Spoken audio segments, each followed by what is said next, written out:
Pascal Boniface. Bienvenue donc dans cette RAMF 2014. Peut-être une première question. Donc, quelle est votre actualité en ce moment même ?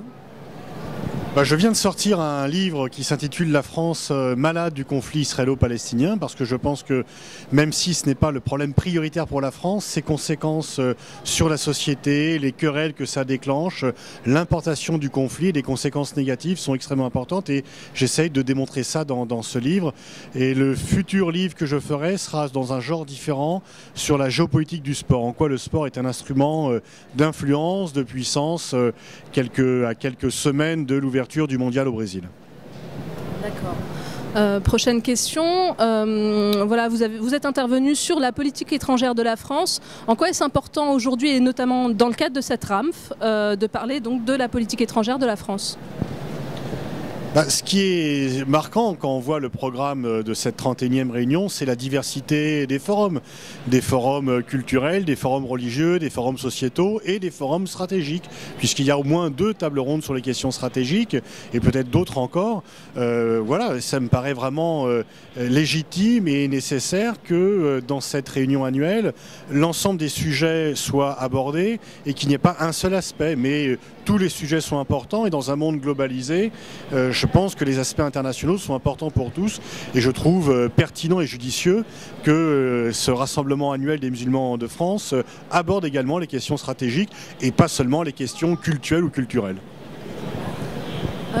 Quelles valeurs pour une société en mutation? Quelles seraient les valeurs que vous retiendriez peut-être à l'issue de cette première partie de votre RAMF à vous en fait? Je pense aussi bien ici qu'ailleurs, la première valeur à développer, c'est le respect des autres. Le respect dans l'intégrité, dans leur identité. Et on voit que la source des malheurs, c'est souvent l'absence de respect. Absence de respect du droit des peuples, absence de respect des individus.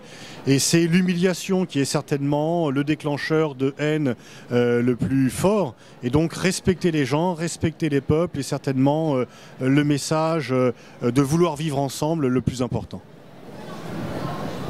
Une autre question donc spécifiquement sur votre livre. Il y a une campagne, on va dire, de dénigrement de votre livre et de votre personne, alors que vous dites finalement des choses assez justes sur Israël et la Palestine.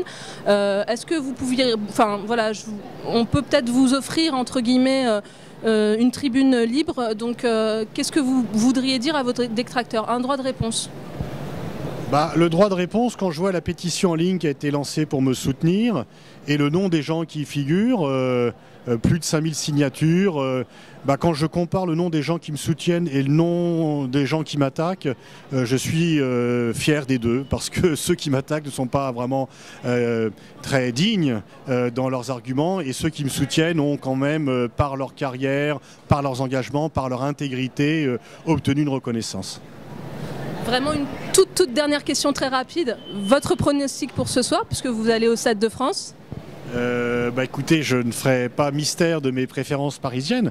Comme Paris a perdu 2 fois, là je pense qu'il y a de l'espoir pour qu'il gagne ce soir. Merci beaucoup.